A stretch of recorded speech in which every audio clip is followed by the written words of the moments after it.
It's about time I make this video. Hello and welcome. We're talking about anarchism today, and I want to start with a very simple thought experiment. And it comes to us from the late David Graeber. I want you to think about the last time that you were waiting for a bus. And be honest with me here. Did you push and shove your way to the front of the line to get the best possible seat, that prime position that you really wanted, or did you just kind of calmly hang out and wait for your turn? The thing is, you could kick your way to the front of that line. There's nobody to stop you. There are no cops around. The only backlash you probably face is from your fellow passengers. But I'm willing to bet that you probably just kind of chilled and waited for your turn to come up and got on the bus after the line passed. And if you did that, I have some bad news. You have some anarchist tendencies. Welcome to Champagne Anarchism.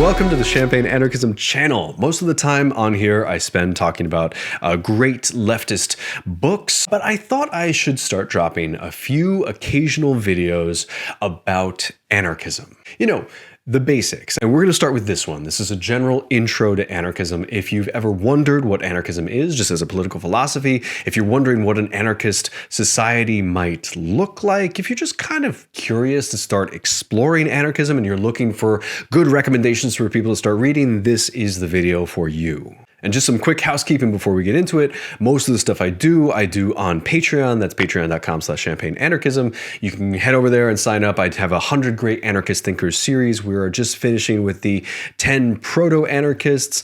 There's also a movie series up there. There's all of the reading series stuff, which is free for anybody who wants it. I'm trying to sort of build a community over there. So do check that out if you get a chance. And please remember to like, subscribe, comment, tell your friends, all of that good stuff. I will be putting up more of these explainer videos. I'm planning on covering things like how do you defend an anarchist society? How do you educate people in an anarchist society? What do things like medicine and even medical research look like in an anarchist society? As well as kind of some of the main threads and some of the more interesting threads. What is anarcho-communism versus anarcho-collectivism versus anarcho-syndicalism? What is green anarchism and queer anarchism and anarcho-transhumanism and all of that good stuff? So I'm planning on dropping a few more videos. If you are interested, if you have a particular topic in mind that you would like me to cover, it always takes me a while to research and write the script and all that, but I am all ears. Please do let me know. And let's jump right into this video without further ado. Now, quick roadmap before we dig in. I'm going to start by talking about the two assumptions that underline all of anarchism, the two underpinning assumptions of all anarchist thought, and what do they mean? Philosophically, what is it to be an anarchist? Second, we're going to look at an anarchist society. What does that actually look like in practice? And what might some of the issues be? That's going to be by far the longest section of this video. The third section is going to be the branches of anarchism. I'm just going to give you a quick summary of some of the main branches of anarchism. There are as many branches of anarchism as there are anarchists. So listen, it's going to be tough to sum them up, but we're going to try our best with the branches. And then I'm going to end on some of the main thinkers and places that you can go if you are really curious about anarchism and would like to start reading some more. But let's start with the two assumptions.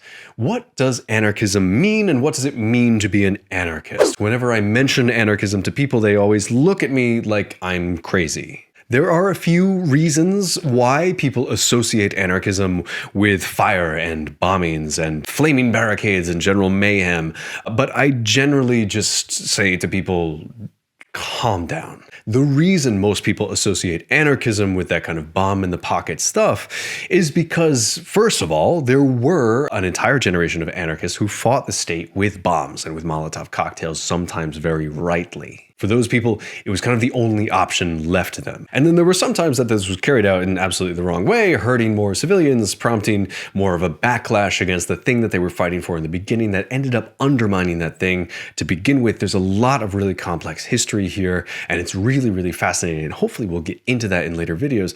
But the second reason that people really associate anarchism with bombings and fire is because there was a concerted effort, especially by the United States and the nations of Western Europe, to associate anarchism with terrorism. So the portrayal of anarchism and anarchists as being something that is fundamentally violent. This happens especially in the early 20th century. It's used very much as a political tool to crack down on dissent, and it is deeply effective. And the effects of that we're still feeling now. But really, the anarchism as terrorism idea could not be further from the truth.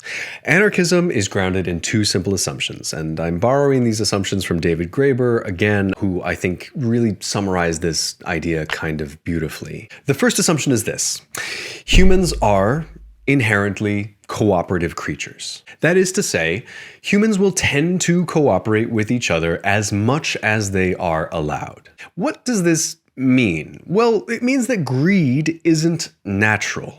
We learn to be greedy because we're taught from day one that we have to fight for survival, because we do have to fight for survival. I mean, look around you. To exist in the modern world, you have to fight to survive, but that doesn't mean that humans are inherently evil, just that they have learned to be so. We are most of the time trapped in societies and states and cultures in which you have to kill and enslave each other to survive. That may sound like hyperbole, but I'm actually very serious here. If you own any piece of electronics with cobalt, for example, or if you own any clothing that was made in a sweatshop somewhere, you are engaging in exactly that. Most of us, myself included, are complicit in this system that we have set up. So the first assumption is that if people are given the choice, most people are actually pretty chill. They'll just sort of cooperate and work with each other. Now, for that to be true, we don't need to assume that humans are saints by any means.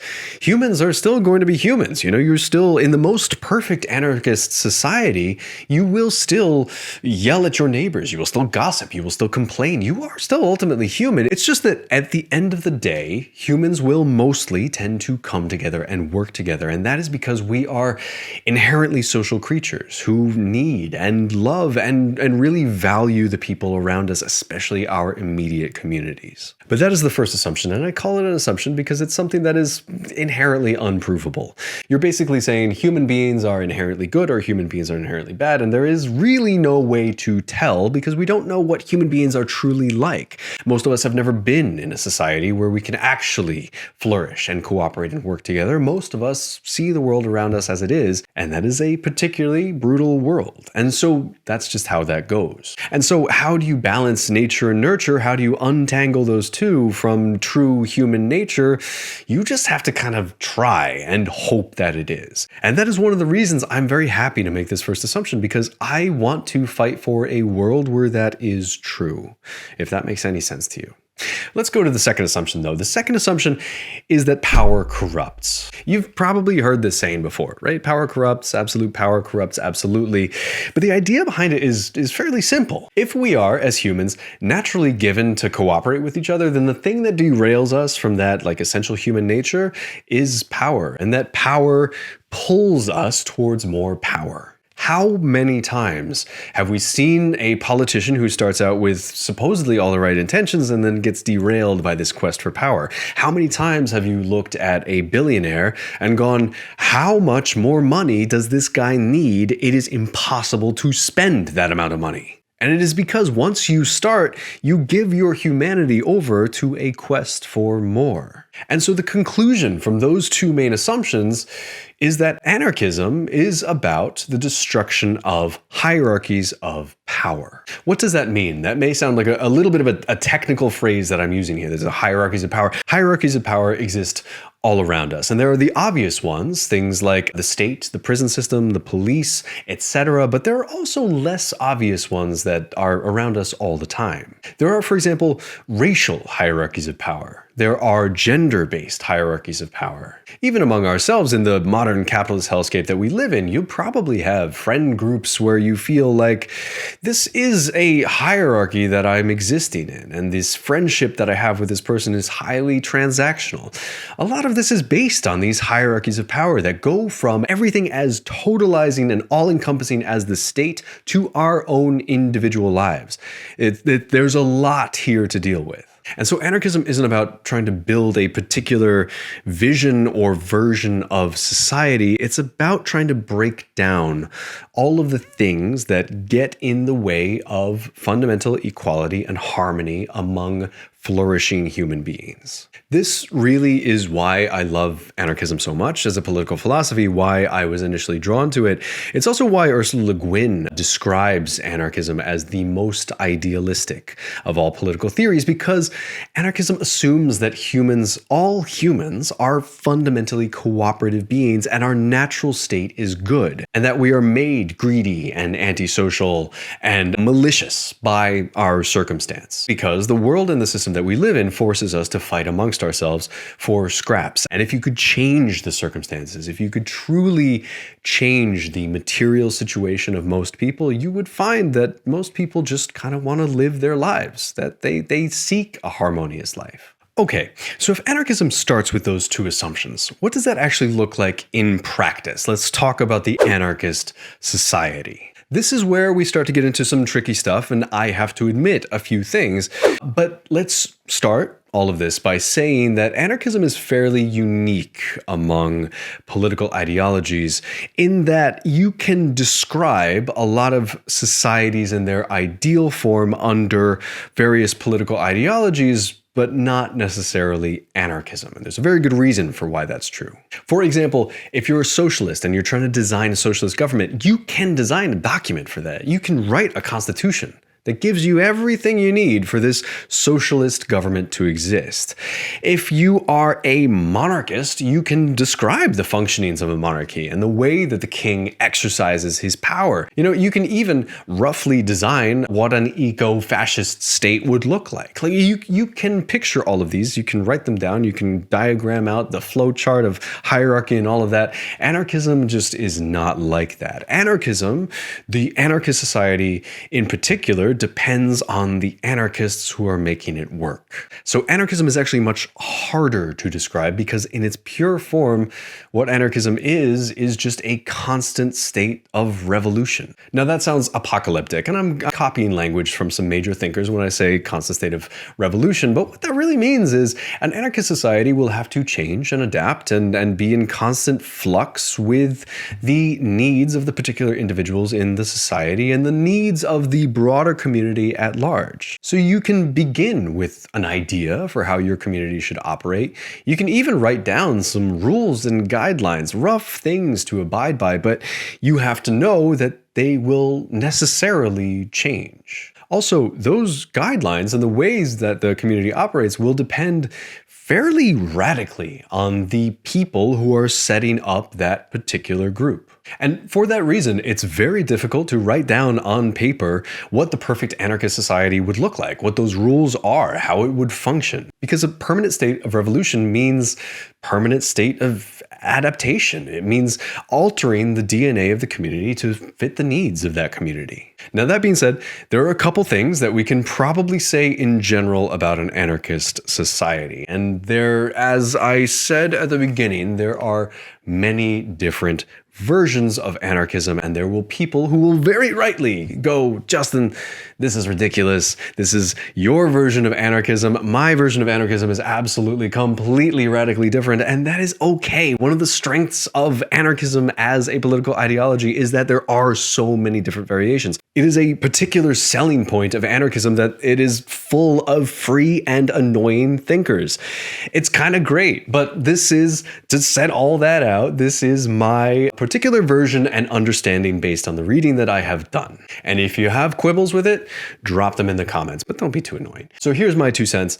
First thing is that an anarchist community will probably be quite small. Because in an anarchist society, you have total equality among people and decisions, this depends on the version of anarchism, but decisions mostly tend to be made by general consensus.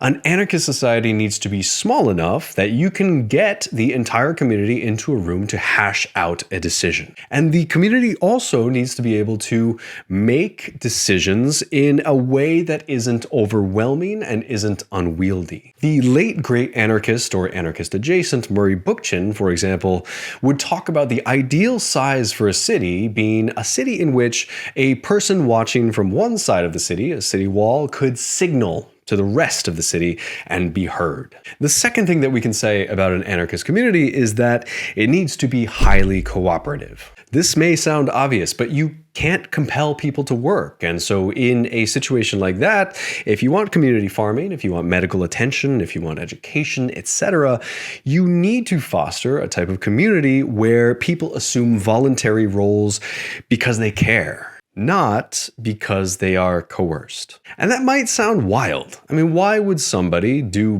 back-breaking manual labor on a farm with no expectation of a paycheck? Well, it's probably because you love and care about your community. And I'm kind of willing to bet that if you're watching this video and you've made it this far, you might be thinking, yeah, actually, if I had the right group of people around me, if I was there, some trusted friends, yeah, of course I'd be happy to put in the work.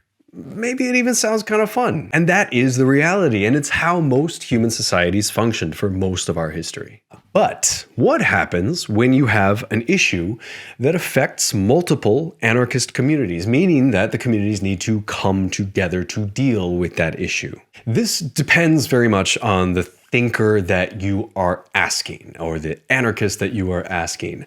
But there will, we have to assume, be issues where anarchist communities cannot get literally everybody together into one meeting hall. Now, I personally look to Murray Bookchin for this, because Bookchin also talks about confederation. And that is where everyone from each community votes for a representative to go to a confederation council. It is temporary, each member is recallable, and they vote on the issue at hand. And then afterwards, that Confederation Council is dissolved. And you'll go, whoa, whoa, whoa, whoa, you just formed a government. That's what that is. And you'd be absolutely right. What you have formed is a governing structure, but there are a couple things to keep in mind. Because the key thing about this is that we are not creating a permanent structure here.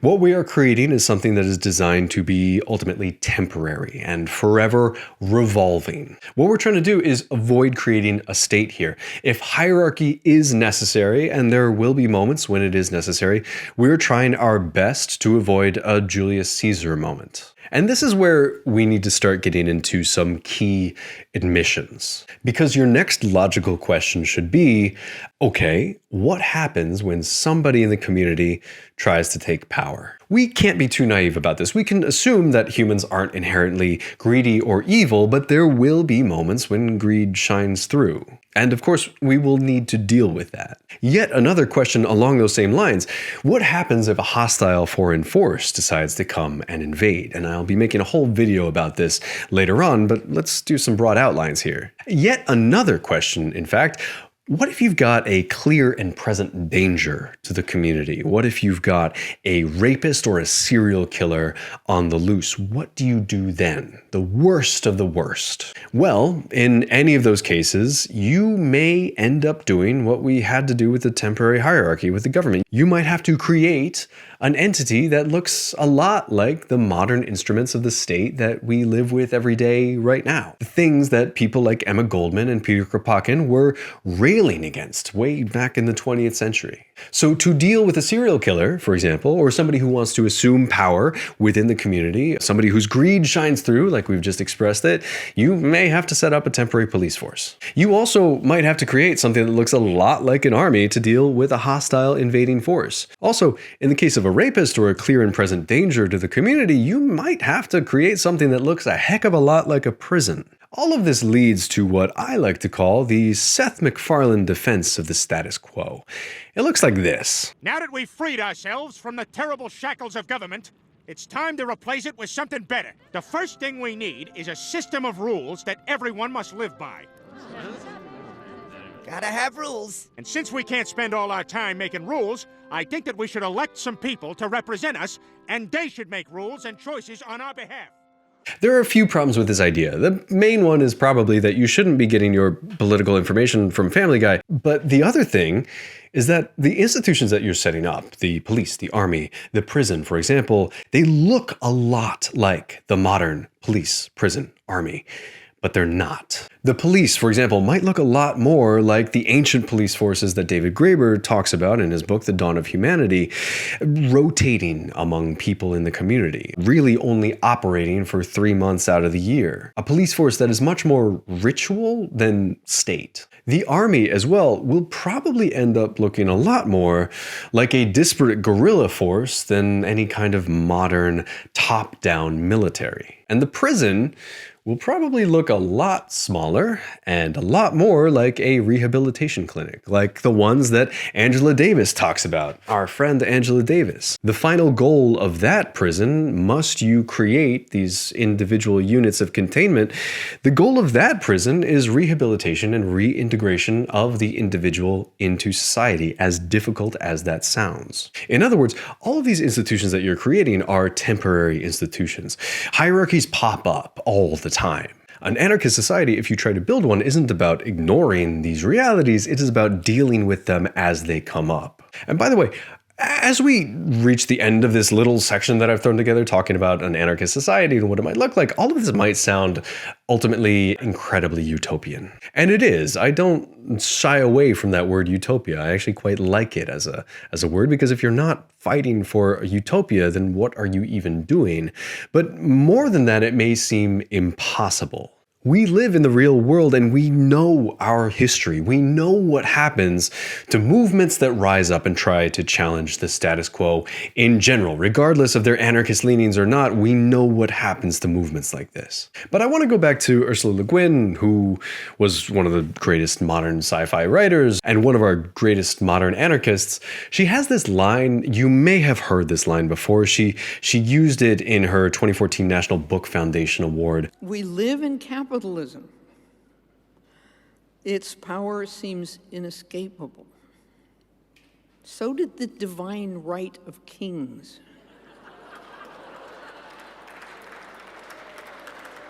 Any human power can be resisted and changed by human beings. But okay, that's one potential version of an anarchist society, what it might look like. But let's talk about some of the main branches of anarchism, because there are many. And I'm hoping to make a bunch of different videos on many of them just because I find it ultimately fascinating.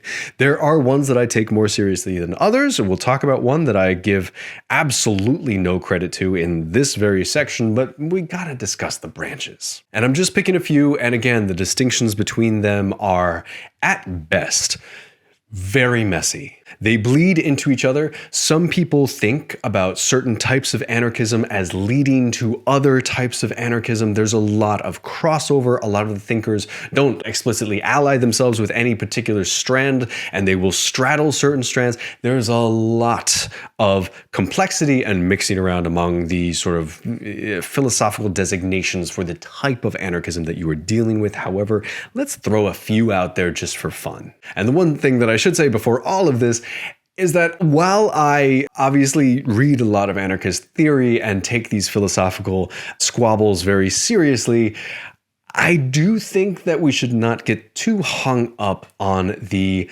terminology here. A lot of these battles matter philosophically, but practically not so much. And so as we talk about these distinctions, just let the arguments wash over you. I wouldn't get too hung up on these designations too much. Let's talk first about anarcho-communism. Anarcho-communists want a world without private property where folks freely share goods. No bosses, no owners, just a network of communities meeting together to kind of meet their mutual needs. Now, anarcho-communism is normally contrasted with anarcho-collectivism, which is sort of an earlier form of this. And anarcho-collectivism is a very similar vibe, but here, workers distribute goods based on labor rather than need. So it's a rejection of this Marxian phrase, from each according to their ability to each according to their needs. And this is a school of thought from a very influential early anarchist called Mikhail Bakunin, who was at the time really battling with Marx and trying to distinguish his ideas from Marx. Honestly, in practice, anarcho-communism and anarcho-collectivism look very similar. There's a ton of overlap. It's just two kind of strands emerging. And there are multiple ways to break this down. A lot of people will say, yeah, if you want stuff, you have to work for it. And of course, how else are we supposed to encourage work in an anarchist society? Aren't you just going to end up with a ton of freeloaders? And others will say, sure, but there are certain things that you should get, regardless of how much you can work. Things like food, shelter, dignity, etc. Just by virtue of you being human, you deserve these things. And then others will argue that Marx was absolutely right about this one particular thing, and that there are certain people who will work in different ways to other people. So from each according to their ability, to each according to their need, rather than footsing around with this idea of labor and how even to measure labor and contribution in a community, all of this stuff. Again, these are philosophical distinctions, but some people will really land with Marx and say, no, this is actually the best possible system to come up with. And again, there's so many different variations of this idea. I'm just throwing out a couple main strands. We also need to talk about anarcho-syndicalism. In anarcho-syndicalism, unions are at the heart of everything. And unions, i.e. syndicates, are engines of the revolution. Think of workers running their own workplaces, making decisions collectively. This is, of course, the anarchism of people like Noam Chomsky. Occasionally, anarcho-syndicalism is seen as a transitional phase into something like anarcho-communism, and some people are also very suspicious of this type of union structure, among them Emma Goldman. And these people will argue that, well, a union is just a hierarchical structure in another form. It's maybe something that ultimately you need. You need this center of worker power, but there are a lot of debates surrounding this particular mechanism or this particular engine of revolution. We won't get too far into it. Suffice to say that anarcho-syndicalism puts a lot of emphasis on labor power. Now, on the other side of all of this, we need to mention anarcho-capitalism, and this is not a coherent philosophy or ideology in any particular regard, but you will hear people refer to themselves as anarchists when in fact they mean fascists. Listen, fine, there's plenty of distinctions and designations in that, but this is just not a coherent branch of anarchism at all. Anarcho-capitalists believe that the market can run things better than anyone, and so you should remove government and allow business and the market to just do its thing. It's a form of what in the US we refer to as libertarianism. In Europe, libertarianism means more traditional anarchism, but in the US, libertarianism is a tool of the elites, the rich and powerful, and nobody should take anarcho-capitalism seriously at all. It is utterly ridiculous. The last branch I want to talk about real quick is eco-anarchism. This is a really interesting field. In this, you get people like Murray Bookchin, Janet Biel, all sorts of really interesting thinkers in the green anarchist umbrella. It's kind of fantastic. And in green anarchism, nature and balance is really front and center here. Eco-anarchists believe that environmental destruction is really deeply tied to the oppressive hierarchical structures that we have around us, and it is a version of anarchism that I deeply appreciate and understand, and probably the one that I adhere to closest, although all of these anarchist labels, I don't really love them to begin with, but this version of anarchism is one that I think has some profound insights for us in the year 2025 when I'm recording this video. And again, I will be doing videos on these and many more coming up, so stick around if you're interested. But I want to leave you with a couple ways to get more information beyond this fabulous YouTube channel. So let's talk through some of the main thinkers here. Now, if you want some general stuff, if you're totally new to all of this, Ruth Kinna has a really, really good kind of general survey and intro to a lot of this. It's called The Government of No One. It's a really fabulous introduction to anybody who's looking for more information just in general. If you're also looking for a really impassioned and very readable and very interesting modern argument for anarchism, I would recommend literally anything by David Graeber. I often recommend for people to start with Bullshit Jobs, which is his kind of extended reflection on modern work, and it ends with a really interesting and impassioned plea for anarchism. So absolutely start with Bullshit Jobs. It is so readable readable and so fantastic and just really, really interesting. Now, maybe you're looking for some early anarchist thinkers, maybe something a little more challenging, but not too bad. And I've got 2 recommendations for you on that front. You can read Peter Kropotkin's The Conquest of Bread. Phenomenal read. I haven't covered this yet on the channel, but I absolutely will someday. And also Emma Goldman's Anarchism and Other Essays, which is quite short. It's essays, obviously, and tremendously readable and gets you right into this really interesting turn of the century thought that Emma Goldman was so profoundly influenced by. So definitely check out Emma Goldman, whatever you do, and Peter Kropotkin, an absolute classic. I do have Anarchism and Other Essays, the reading series, up on the channel as well, so do feel free to check that out if you're interested. Now, if you're up for more of a challenge, check out Mikhail Bakunin. His great posthumous work is a book called God and the State, which I unfortunately don't have on my shelf, but you can also read around some of his shorter essays and some of his pamphlets to get some really interesting kind of color and detail on one of the most foundational thinkers of anarchism as he spars with Karl Marx across the internationals. It's really, really interesting just from a historical perspective. Definitely check out Bakunin. And of course, if you are really, really up for a challenge and you're interested in eco-anarchism, check out Murray Bookchin's The Ecology of Freedom. This is a tome. I mean, this thing is enormous. It is very difficult to read. It is not for the faint of heart, but it is at the same time an incredibly important book that I do think people should engage with more.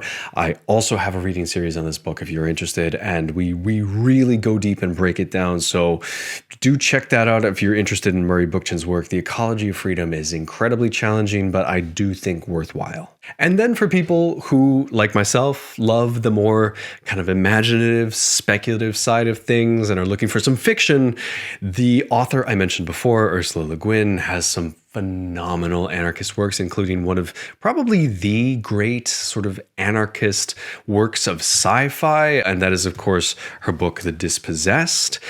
It is absolutely tremendous. I won't lie, it's not a terribly easy read as far as sci-fi goes, but as soon as you get used to Le Guin's particular style and her language, it unfolds and it's just brilliant. So do check out The Dispossessed if you want a sort of a vision of what an anarchist society might look like. It's not the vision I would have picked, but it's nonetheless just spectacular, and I never stop recommending this book. It is truly, truly tremendous. But anyway, that is my stab at this incredibly challenging topic. As I say, I will make more videos about anarchism and get deep on some of the finer points of anarchist philosophy, so stick around for that. And of course, check out that Patreon channel, patreon.com/champagneanarchism. Subscribers help make that main book feed free for everybody else. It is tremendously, hugely appreciated. And if you are a subscriber, thank you so much for being here. It really, really means the world. But thank you so much as well for watching through this fairly chaotic introduction to anarchist thinking. I really appreciate you being here. Let me know your comments and what you think about any and all of this, and recommendations for other follow-up videos that I should start making and researching. Please let me know all of that stuff here in the comments, and you are always free to reach out to me directly. People do that, and it is really always appreciated. I love hearing from people on this stuff. So thank you so much for being here. Thank you for watching, and I will see you next time. Goodbye.